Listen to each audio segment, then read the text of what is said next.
introduction from your chewing. That's you got to go for the nice underbelly, that bacon stuff, you know. Okay, yeah, underbelly does sound quite good as the game is underway now. Tundra versus Gaming Gladiators. Gaming Gladiators are in dire need of a victory, as if they do get a victory, then they stay Div 1. If they lose, then there's going to be a tiebreaker to see who ends up going down to Div 2. Well, Tundra, they've already qualified for TI, they've qualified for the major. The ranking of the actual DPC matters to a degree, but I would say that Gaming Gladiators, there's a lot more on the line for this series. Yeah, that's absolutely true. And speaking of on the line, they're going to do some desperate, dare I say, beginning of the tri-lane, trying to zone 3-3 here. And Tundra is reading it a bit. They're playing kind of safe here. Okay. Already gave 3-3 a tango, expecting him to have to beat up Celery here. He's not even going to approach the creep wave until Tofu shows, and on the top lane that hasn't happened yet. So Ace getting a little zoned by snaking, and until they see Tofu, they just don't care. They don't want to get first blood here. Yeah, playing a little bit careful as Ace taking some harassment in the top lane now. But I mean, overall, looking at the lineups, do you see anything that you love or hate, or is it's basically an even game looking at the draft alone? Yeah, what they pointed out on the panel was very accurate. They do have some disable problems that they're going to have to deal with, and that's kind of tough. But they also have 2 sources of percentage-based damage, which is quite good against the tanky lineup. The Prophet's got Spirit Siphon, and Zeus will eventually just pass it. 3-3 in trouble, though. Yeah, he is definitely dead. We'll go down the right clicks of Dyrachyo. So first blood for the Bristleback, who has kind of been, I want to say, the hero of the last few weeks. It feels like it's being picked anytime it's available. Yeah. Have you felt like this is the carry right now?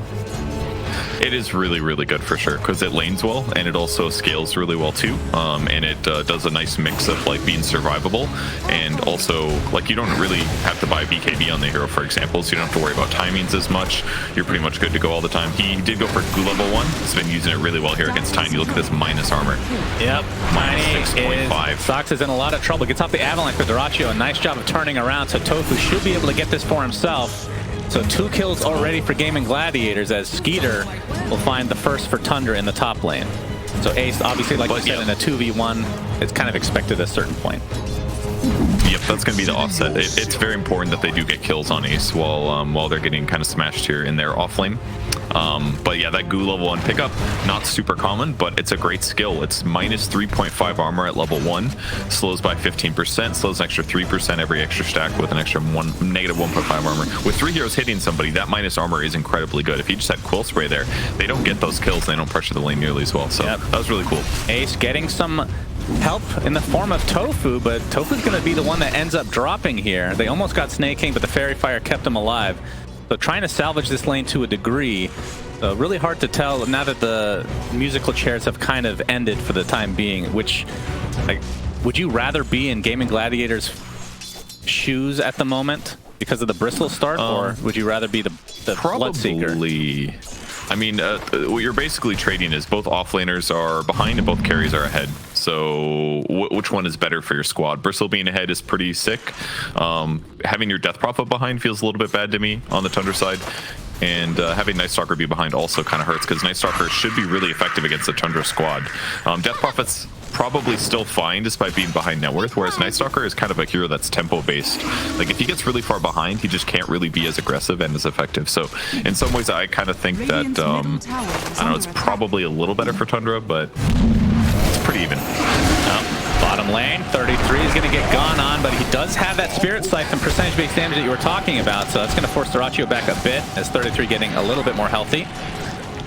3 stacks of goo on him currently as another nuke comes out from Celery.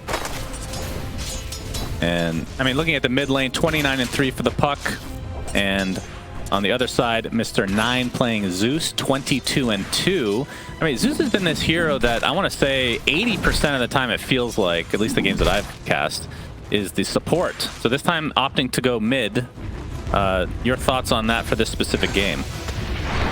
I think it'll be fine for them. I mean, maybe the support would have been a little bit more effective in some ways, because then you would have had like a more powerful Dawnbreaker or something like that. But I'm sorry, more powerful like Winter Wyvern core instead of a support. There's upsides to that certainly, but in the same vein, like Nine's gonna hit a much stronger timing. He's gonna be way more survivable. If you're playing like support Zeus against Night Stalker, that can really suck sometimes, because as soon as Night Stalker gets on top of you with silence, you're kind of just screwed. You can't jump away. So I've definitely seen some games where Night Stalker really abuses the support Zeus, whereas if you're mid Zeus, much more likely to be able to deal with that due to you having more net worth. So Celery, he's gonna get tossed back after the avalanche as Dyrachyo trying to help him out, but the double kill from Nine's ult, that is huge for Tundra. Holy jeez.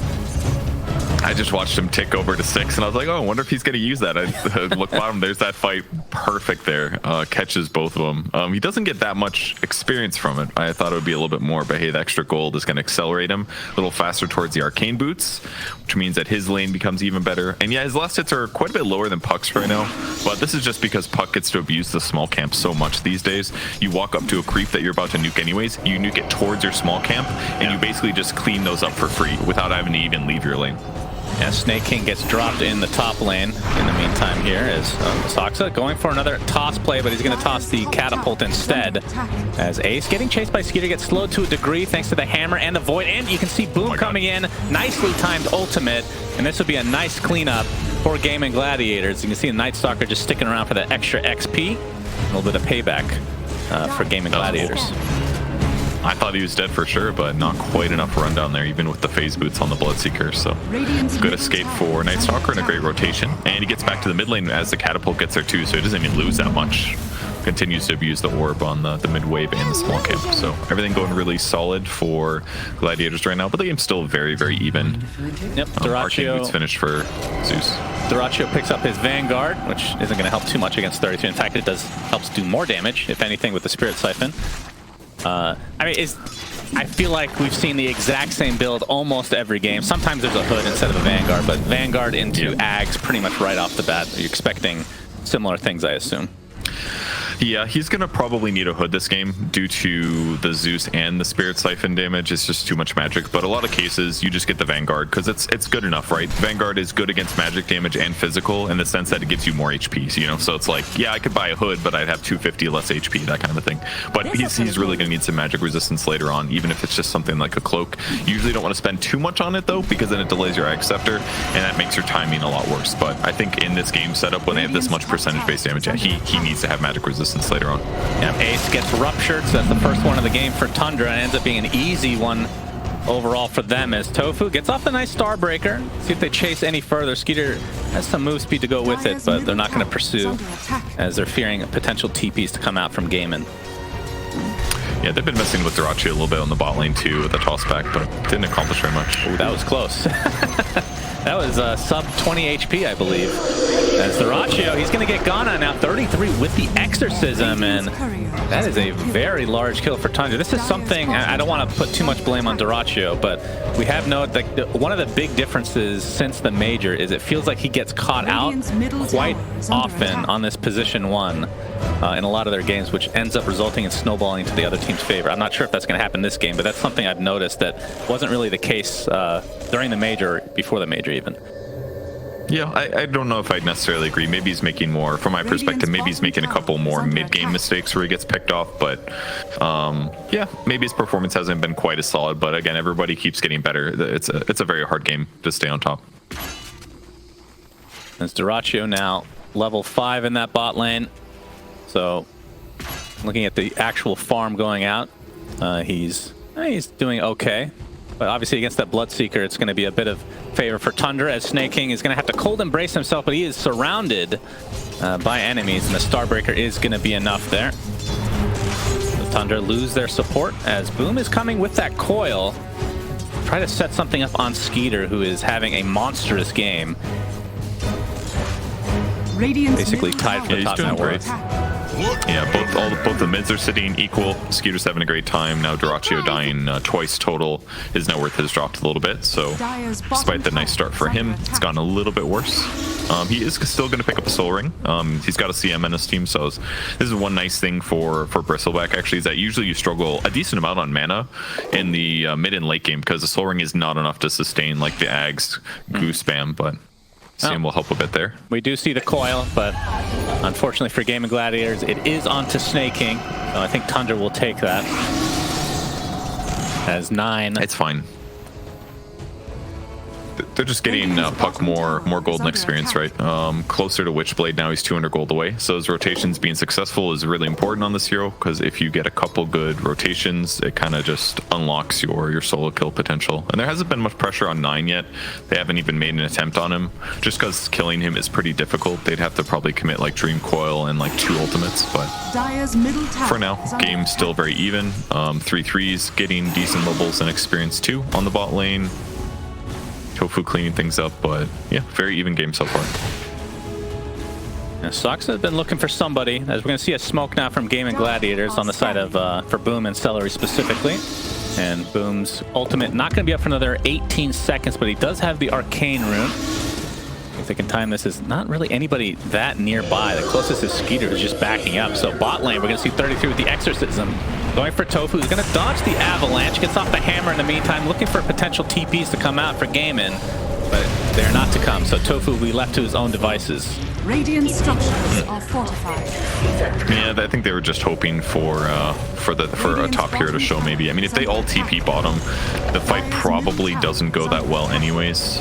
They could get crushed there, lose tons of momentum, they'd lose their pressure on the top lane as well.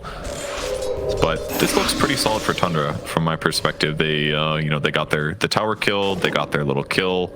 They can now rotate towards their mid lane, and Gaming Gladiators didn't really all in on pressuring top either.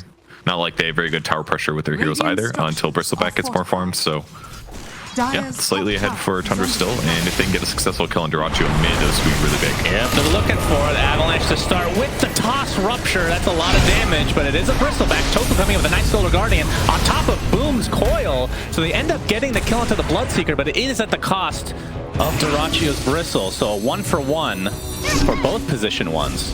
That's Boom. He's in pretty deep now. Avalanche is there, and that's a big turnaround kill, and 9 gets the double. That was a big mistake there to go diving and not get the kill. Unfortunate, but great initiation. I love the way they did that. The Avalanche into Rupture toss was really cool. Kills the creep, they get the Rupture damage, and you know, some of it gets not resisted based on the Bloodseeker's positioning, but just overall way too much damage in the end. Wasn't much Bristle could do there, but the fact that they got Bristle, or that they cleaned up the Bloodseeker, was really good. So small goal advantage for Tundra with that little play. Ever since they changed Avalanche to not give you any space to use anything, like a phase shift, for example, Tiny has just felt super good against Puck to be able to lock him down. Yeah, it makes a really big difference for sure. Definitely seen as one of the counters to the hero, definitely. You know, he's a little bit less burst damage than he used to. That's probably for the best. Makes the hero a little bit less cheesy in terms of his snowballing. But still very, very effective and a little bit more multi-purpose, which is kind of fun for the hero. Kind of cool to see Sox actually get a point of tree grab too. Most trees don't. Do you miss the old Ags for this year? The old play style? The IO, Tiny, get the Aghanim Scepter, just beat on buildings? Like IO playstyle kind of. Not really. I mean, it was cool and all, but it was very, you know, it's very limited. It was like the only way the hero could be good was with an IO. And Dyrachyo kind of a big ulti. Yeah. And it's all for Snaking. They should find him with the Frostbite connection. It's going to be the trade for the Curse, but it's only going to delay the inevitable. Even a Freezing Field from Celery wants to take out those creeps swiftly. Kind of a lot. But I mean, you kind of have to commit. This is the nice thing about Night Stalker. It is a counter against Wyvern 5 in this way, because Wyvern 5 is so good at doing what Snaking just did. You sit in the trees, you spam out Splinter Blast so the creep wave can't push very easily, and then if they come try to kill you, just fly over the trees for 8 seconds. Nobody can chase you except for a Night Stalker. So they burn the ulti, but it's they kind of have to do this. If they don't, then he keeps being annoying, and the tier 1 tower doesn't die in time, and then their state of the game never really accelerates. So now they're about even tactically on the map. Yeah, very even game. When it comes to the actual Roche take, which will maybe hold that thought, is 33 doing a lot of damage to this tier 1. And you can see There are some members of Gaming Gladiators in the area, but not sure if they want to actually defend. Going for the deny. Not happening though. So Tundra gets the first tier 1 mid. That was cool. Super safe the way they did that. Hide in the trees. Cold embrace the creep wave to keep it even tankier, and then when it's slowed, then they can pop out and commit. And they knew Nightstalker ulti was down anyways, right? So Gaming Gladiators was realistically not going to fight there when it's daytime, but they still did it in a really safe way because they don't want to give anything up right now. So that was very patient and cool by Tundra.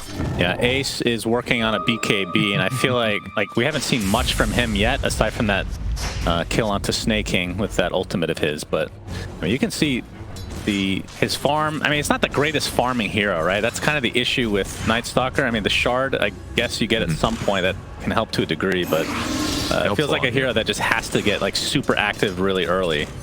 Obviously, you're kind of stuck on using it during the nighttime, being effective during half the game. Yeah, the shard makes a big difference for Nightstalker. It really does. You can kind of think of it like a Midas in a way. It might seem underwhelming on paper, but you know, it just accelerates you for sure. And as long as you continue stabilizing in your laning stage, or at least like you still have places on the map to farm in moments like this, then it still can help.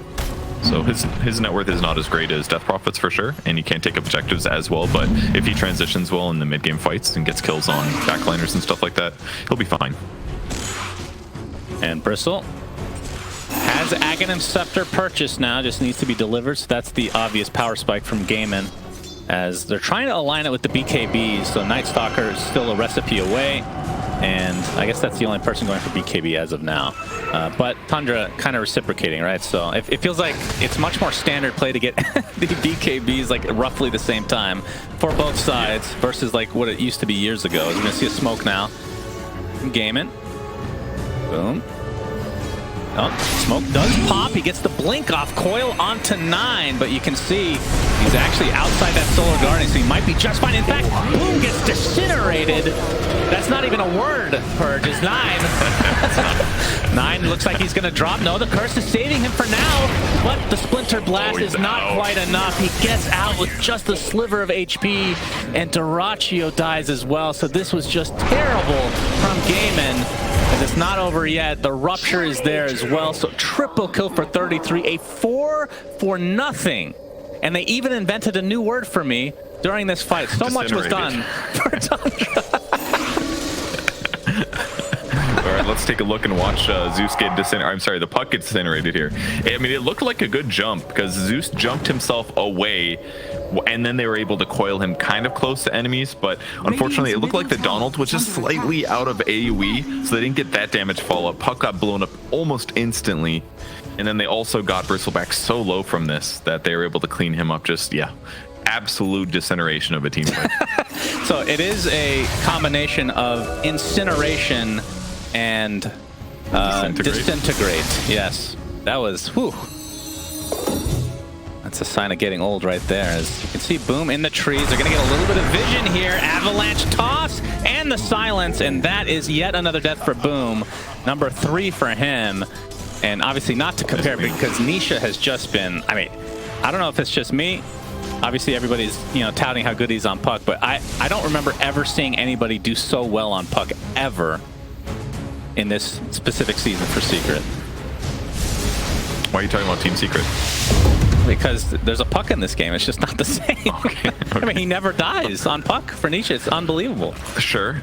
But there are some problems this game that he has to deal with. You know, there's a huge amount of burst damage from Zeus, so if he ever does get disabled, he's pretty much instantly dead. Yeah, Ava, toss back to 9. So Celery getting juked and destroyed. Not much he could do. But I think one of the sleeper most underrated abilities in Dota actually is silence on Death Prophet. I think like people forget how powerful this ability is, but it's like, it's just an orchid, you know, you just have this ability. If you silence the puck, he dies.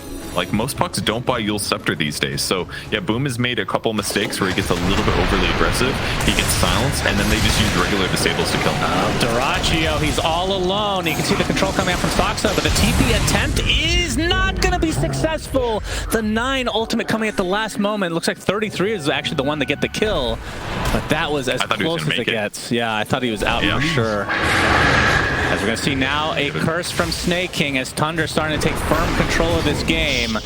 Sox is there as well. Double kill for 33 from jungle to mid lane. And now into the Roche pit they go. They're just doing such a great job. They're all over the place, constantly setting things up. Now bringing Exorcism to Roshan, which will tank things up perfectly for Skeeter. His BKB is probably flying out. It is. Yeah, this is just going absolutely perfect for Tundra. Top lane is being pushed in with these illusions from Zeus. Who expected to see that? Wow. Great split pushing. They'll probably go straight to the top tier 1 if they want it, or they can go for a kill. Very powerful illusions indeed, as the Aegis is picked up by Skeeter. Celery, wrong place, wrong time. I think he wanted to get a ward down. Either way, he gets deleted. 7k lead for Tundra, and it's crazy how close in skill a lot of these EU teams are. Like, not to trash talk NA, but like, oh, we're gonna see the buyback from Crystal Maiden though. As you can see, Ace with the BKB, Solar Guardian coming in. It's not really gonna connect onto anybody but the coil, keeping a lot of the Tundra on the other side of the river. But Ace is dead to start this fight. Tofu looks to be next, and the Aegis still online for Skeeter. He is cleaning up. Duraccio, you can see the Spirit Vessel applied. Skeeter getting juked by the trees a bit. Can't pursue any further, but either way, they get a 3 for nothing. Tundra coming out on top big time. Yeah, I mean, it's really hard to fight into that. I mean, the Night Stalker runs in BKB, he just gets ruptured. It is one of the hardest counters against Night Stalker. It's like your Pango-esque counter. Like, he needs to run in and out of the fight to be obnoxious. And yeah, he did an okay job DPSing Bloodseeker, but when he dies, Bloodseeker gets like a huge heal. And they're able just to run down the rest of the squad. And that was also Tofu's ultimate, the Solar Guardian on top of that, to try to offset it and give them more advantage. But it's just not there. Tundra's just running over their opponents. And it feels to me like the Gladiators kind of missed their timing at this point. Yeah, it's going to be an uphill battle for sure. As you can see, Duraccio is still working on that BKB while Skeeter's had his for a while. And I think he's going for a basher now. So might get a little bit uglier for Gaiman. But I mean, what I was going to bring up, like versus the NA teams, like the skill level, you can tell it's not that far apart. It's just like a couple mistakes that Tundra take advantage of, and then they can kind of blow the game open, right? Like the 9k lead looks bad, but it's not like a huge skill discrepancy, at least in my opinion. As we're going to see toss back. And he talked about that silence coming out from 33. And Nine's just going to take that for himself. Why not? It's like, oh, it looks like you might miss the kill. Let me just take that. naturally. Yeah, got to do that on the Zeus, man. Gotta get those that extra gold here. He's got the Vambrace. He's got the Kaiasan just spelled in. It's huge. Oh, boy. Oh, my God. They're all over the place. Yep, that's the Rupture, Bloodright, and the damage. 33 is a monster right now. 11k lead for Tundra as he picks up his Basher now. 33, able to do some damage to this tier 2. They should be able to take this without much of a defense, although Fortification is popped. I mean, the damage that 33 is doing to Bristle is actually insane. He's hitting him with the Spirit Vessel and the Spirit Siphon. So per second, Bristle's losing like 9.5% of his current health. That's being reduced by 40% or whatever because of his Bristleback, but it doesn't matter. Like, he still gets absolutely shredded. That's just the beginning of the damage. So I mean, he doesn't have BKB yet, so there's just no way Bristle can fight. You might think, like, maybe he gets magic resistance, but that doesn't really solve the problem either. He needs BKB. They needed the game to go slower, and they needed to hit a time where they have BKBs, and then they can run at their opponents. Yeah. Like, the percentage of base damage that they got from Death Prophet and Zeus just really undercuts the Bristle in a huge way. So I know they don't have stuns. That's an issue potentially, but they've gotten ahead, and now they can just run at their opponents. Yep, now we see Good Nimbus onto Ace. He's going to BKB TP, so I was going to say should be fine, but there is a Winter's Curse. So Ace, that's a big BKB charge down, and he's going to be taken out swiftly. And Snake King, he deserved that kill. This time he takes it for himself. I mean, it was kind of Nine who set that one up with his Nimbus to get the perfect vision there, which set up Snake King. But you know, sometimes you can't steal every kill. You can steal all the glory. Nine's doing his best though. He is 7-0 and 11. On the 12th of July. Very close. Just needs one more assist. Yeah. It's 33. Gonna take the outpost as this tier 2 tower is looking to be dead in favor of Tundra. And the Aegis is going to expire in 40 seconds, so I'm not sure if they want to go high ground. Typically in these situations, it feels like they just take the safer play and just split the map. and wait for the next Roche. Just try to get as much control over the vision as possible. Yeah, they're trying to get kills. Oh boy, yeah, fuck. That is not a good sign when you're just taken out with an Avatos Nimbus. And that is the puck dead. Celery looks to be next. Man, Tundra looking pretty unstoppable in this game. Yeah, I think this is just Gaming Gladiators assuming that Tundra is going to go high ground, so they're just getting stuff out of the map in the meantime, but they're doing the better thing, and then they just keep going back and forth the map and crushing their opponents. This is probably the best way when you're ahead to continue crushing and compounding your advantage, because your opponents just keep dying, you keep getting gold advantage, and you're farming equally or far faster than them, so it kind of just gives you more and more. Tofu probably dead. Oh, you used the hood. All right, nice. Very nice. He's got Nimbus in 2. Can you kill him with Nimbus? Nah, he's not going to try. That would just be free gold. Nimbus worth so much gold. That's true. So there's no right or wrong answer to this, but I'm interested in what you think is happening with... I mean, this is only game 1, obviously, so the series is certainly not over. You were the worst driver, yes. No, I'm not. I actually was not going to bring that up, but how dare you? Gaming Gladiators, they're kind of their decline, which we'll have to hold that thought as Dyrachyo is going to get healed up a bit, but Tofu on the other side, Dyrachyo just dies inside the Nimbus. They are kiting him so hard right now as the Rupture. They got Soxa. Yeah, they do get Soxa. Ace gets bashed inside the Blood Right, so the BKB activated, but he can't really run around with that Rupture still there. And the buyback from Dyrachyo. It is a 2-for-1 with the buyback coming through. 33 is getting quite low. Looking for Dyrachyo in the trees, though. This would likely be GG if they find this dieback kill. Skeeter getting control, though. The Starbreaker is there. Coil to follow. But they're just going to run away, it seems. The BKB gives Skeeter that exit option. But still, it's a 2-for-1 with the buyback obviously coming out from Gaiman, so Tundra's still coming out on top in this fight. It actually wasn't that far off, though, only like a 500 gold difference here, considering, which is surprising to me. But, you know, delaying Bristleback's BKB is going to be the big tough thing. That's going to be rough, because every fight just seems to be Spirit Vessel, Spirit Siphon, and then they just kill him with burst damage. Yep, and you can see Gaiman trying to get very aggressive. Soxa was the recipient of that initiation, but it's going to be punished. Tofu took it taken out to start it. Soxa looks to be fine. So back to my point.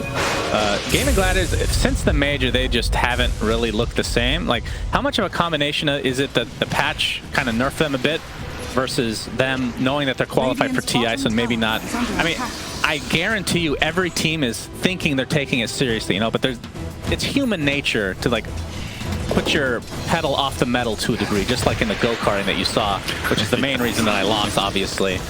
Yeah, too scared to spin out. So what do you think the main reason is? Just from, obviously we have no inside knowledge, but I'm just curious what you think. I think that Gaming Gladiators started doing better because they improved a decent amount and they developed like kind of a unique strategy. And I think they're still a very good team, but teams have gotten better at playing against that strategy. So it's going to be hard to you know, reinvent themselves or to perfect it in such a way that your opponents can't counter it. So I think it's just like a nature of, like, they're a really solid team, but, you know, they've just looked a little weaker recently. And keep in mind that a lot of the EU teams are really, really good too. So it's also that. I think that can't be underestimated either. Yep, that is true. I'm used to watching a lot of NA where that is not really the case for half the teams. What are you talking about? TSM got second, and now they're 3-3. They feel. I mean, no, the top 4 of NA is super interesting, but after that, not so much. But it is an improvement, right? Because before it was literally 2, then it was 3, now it's 4. So we just need more slots for the major. I'm sure everyone will agree with that. Take one away from EU, I right? I do agree. Maybe not that. I would say. Ooh, I don't know who you take one away from. They're all regions are actually pretty solid, so it's tough. Yeah, it is. Just add more slots in general, then.